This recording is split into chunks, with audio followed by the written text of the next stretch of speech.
कुंडली मिलान से नहीं, इसे मिलाकर करे विवाह, वरना 36 गुण मिलने पर भी होगा तलाक।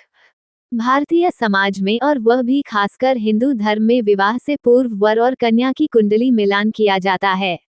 ज्योतिष के अनुसार कुंडली मिलान की प्रक्रिया से वर और कन्या का दाम्पत्य जीवन अच्छा चलता है, लेकिन बहुत ही कम लोग जानते हैं कि कुंडली मिलान के बाद यदि 36 गुण भी मिल जाते हैं, लेकिन यदि कुंडली की यह चीज नहीं मिली तो फिर विवाह का टिकना मुश्किल है।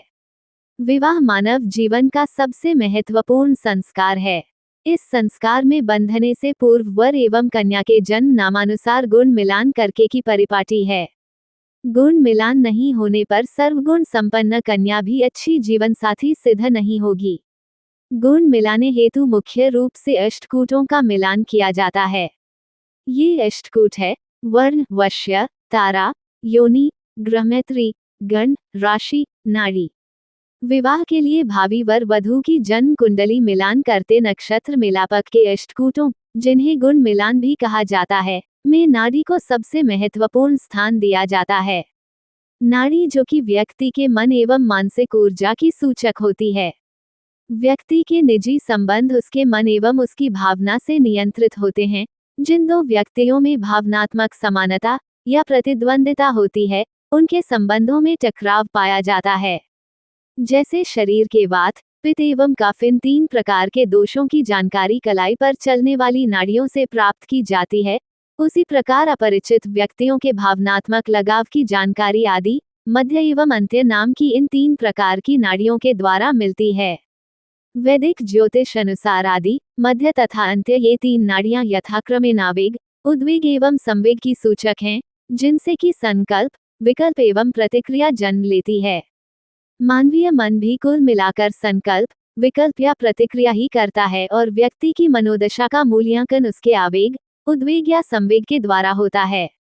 इस प्रकार मेलापक में नाड़ी के माध्यम से भावी दंपति की मानसिकता, मनोदशा का मूल्यांकन किया जाता है। वैदिक ज्योतिष के मेलापक प्रकरण में गण दोष, भकूट दोष एवं नाड़ी दोष, इन तीनों को सर्वाधिक महत्व दिया जाता है। यह इस बात से भी स्पष्ट है कि ये तीनों कुल 34 गुणों में से 6 जोड़ 7 जोड़ 8 बराबर 21 कुल 21 गुणों का प्रतिनिधित्व करते हैं और शेष 5 कूट वर्ण, वश्य, तारा, योनि एवं ग्रह मैत्री कुल मिलाकर 1 जोड़ 2 जोड़ 3 जोड़ 4 जोड़ 5 बराबर 15 कुल 15 गुणों का प्रतिनिधित्व करते हैं। अकेली नाड़ी के 8 गुण होते हैं, जो वर्ण, वश्य आदि 8 कूटों की तुलना में सर्वाधिक हैं, इसलिए मेलापक में नाड़ी दोष एक महादोष माना गया है। नाड़ी दोष होने पर यदि अधिक गुण प्राप्त हो रहे हो तो भी गुण मिलान को सही माना जा सकता, अन्यथा उनमें व्यभिचार का दोष पैदा होने की संभावना रहती है। मध्य नाड़ी को पित्त स्वभाव की मानी गई है, इसलिए मध्य नाड़ी के वर का विवाह मध्य नाड़ी की कन्या से हो जाए तो उनमें परस्पर अन्न के कारण संबंध अच्छे नहीं बन पाते। उनमें विकर्षण की संभावना बनती है। परस्पर लड़ाई झगड़े होकर तलाक की नौबत आ जाती है। विवाह के पश्चात संतान सुख कम मिलता है। गर्भपात की समस्या ज्यादा बनती है।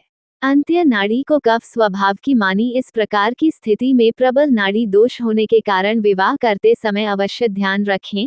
जिस प्रकार वात प्रकृति के व्यक्ति के लिए वात नाड़ी चलने पर वात गुण वाले पदार्थों का सेवन एवं वातावरण वर्जित होता है, अथवा कफ प्रकृति के व्यक्ति के लिए कफ नाड़ी के चलने पर कफ प्रधान पदार्थों का सेवन एवं ठंडा वातावरण हानिकारक होता है, ठीक उसी प्रकार मेलापक में वर वधू की एक समान नाड़ी का होना उनके मानसिक और भावनात्मक तालमेल में हानिकारक होने के कारण वर्जित किया जाता है। तात्पर्य यह है कि लड़का लड़की की एक समान नाड़ियां हों तो उनका विवाह नहीं करना चाहिए, क्योंकि उनकी मानसिकता के कारण उनमें आपसी सामंजस्य होने की संभावना न्यूनतम और टकराव की संभावना अधिकतम पाई जाती है। इसलिए मेलापक में आदि नाड़ी के साथ आदि नाड़ी का, मध्य नाड़ी के साथ मध्य का और अंत्य नाड़ी के साथ अंत्य का मेलापक वर्जित होता है। जबकि लड़का लड़की की भिन्न भिन्न नाड़ी होना उनके दाम्पत्य संबंधों में शुभता का द्योतक है। यदि वर एवं कन्या की नाड़ी अलग अलग हो तो नाड़ी शुद्धि मानी जाती है। यदि वर एवं कन्या दोनों का जन्म यदि एक ही नाड़ी में हो तो नाड़ी दोष माना जाता है। सामान्य नाड़ी दोष होने पर ये उपाय दाम्पत्य जीवन को सुखी बनाने का प्रयास कर सकते हैं। एक आदि नाड़ी अश्विनी, आर्द्रा पुनर्वसु, उत्तरा फाल्गुनी, हस्ता, ज्येष्ठा, मूल, शतभिषा, पूर्वा भाद्रपद।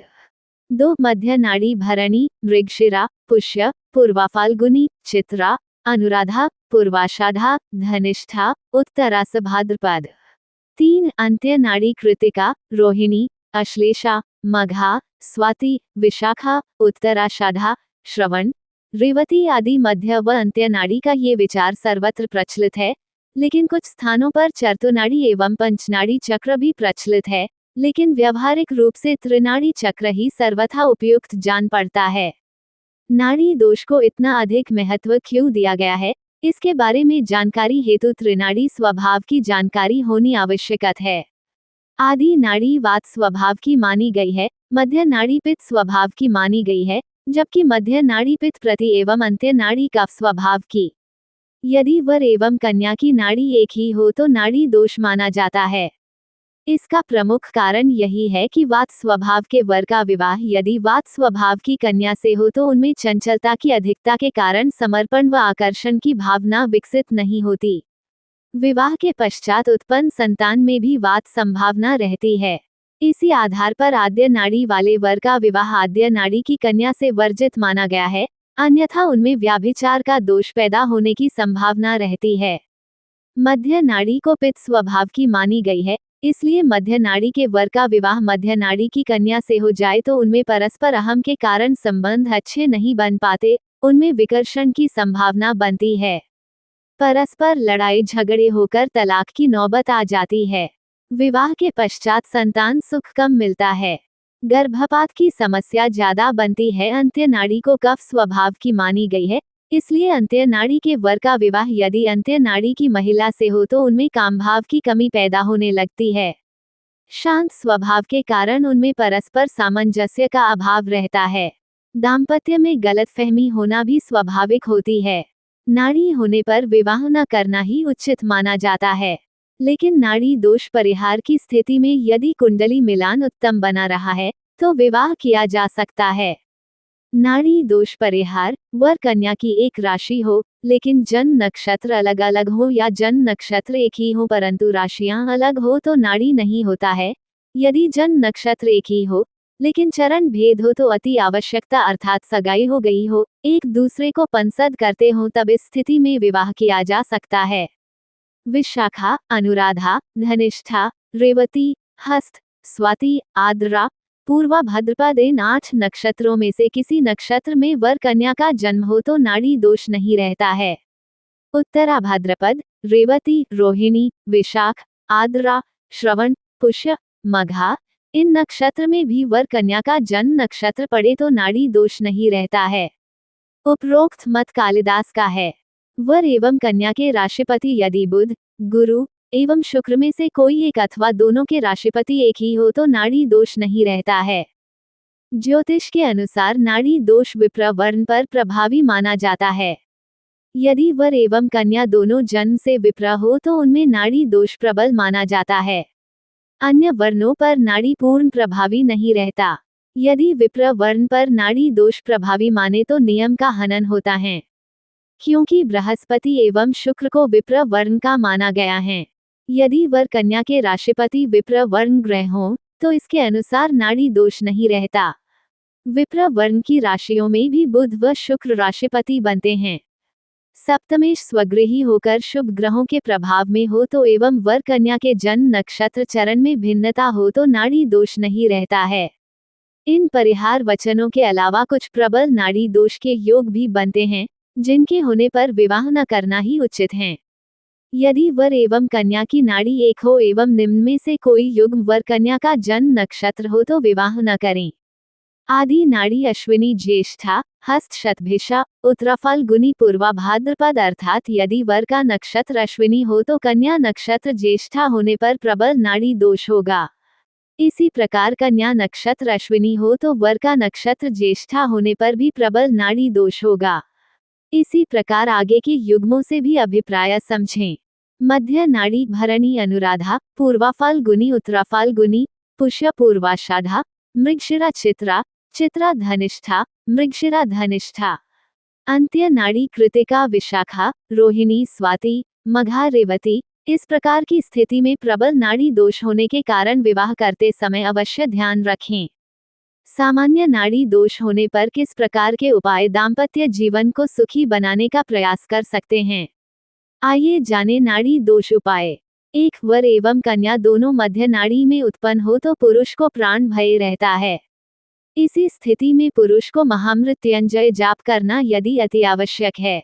यदि वर एवं कन्या दोनों की नाड़ी आदि या अंत्य हो तो स्त्री को प्राण भय की संभावना रहती है, इसलिए इस स्थिति में कन्या महामृत्युंजय अवश्य करे। 2 नाड़ी दोष होने पर संकल्प लेकर किसी ब्राह्मण को गोदान या स्वर्ण दान करना चाहिए। 3 अपनी सालगिरह पर अपने वजन के बराबर अन्न दान करें एवं साथ में ब्राह्मण भोजन कराकर वस्त्र दान करें। 4 नाड़ी दोष के प्रभाव को दूर करने के लिए अनुकूल आहार दान करें। अर्थात आयुर्वेद के मतानुसार जिस दोष की अधिकतम बने उस दोष को दूर करने वाले आहार का सेवन करें। 5 वर एवं कन्या में से जिसे मार्गशीर्ष की दशा चल रही हो उसको दशानाथ का उपाय दशाकाल तक अवश्य करना चाहिए।